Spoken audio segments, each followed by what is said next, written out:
আজকে না অনেক দিন পরে আমাদের পাখিগুলোকে আরেকটু ভিডিও করে নিয়ে নিলাম। আসলে এভাবে পাখিগুলোকে ভিডিও করে যখন আমি পেজের মধ্যে দিতাম তখন আমার ওই পাখিগুলো পরবর্তীতে মারাই যেত।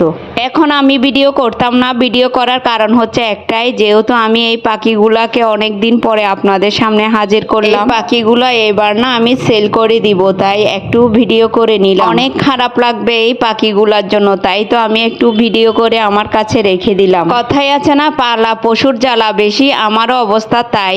অনেক খারাপ লাগবে এই পাখিগুলা যখন সেল করে দিব। কিছু করার নাই, সেল করে দিতেই হবে, যেহেতু আরো বাচ্চা ফুটিয়েছে, ওগুলো রাখার জন্য আমার এখানে জায়গা নেই। তাই তো আমি এগুলো সেল করে দিচ্ছি যে ওই বাচ্চাগুলো রাখার জন্য, যেহেতু জায়গা আর অন্যদিকে নাই, তাই এই জায়গাটা করে নেওয়া। আমাদের পাখিগুলো কিন্তু মাশাআল্লাহ দেখতে অনেক ভালো লাগছে। এখানে দুইটা ছেলে দুইটা মেয়ে। আমার কাছে এই কালারগুলো কিন্তু বেশ ভালোই লাগে। এখানে দুইটা ছেলে আর দুইটা মেয়ে পাখি আছে, অর্থাৎ দুই জোড়া পাখি এখানে আছে। কেমন লাগলো আমাদের এই পাখিগুলা অবশ্যই জানাবেন কমেন্টের মাধ্যমে।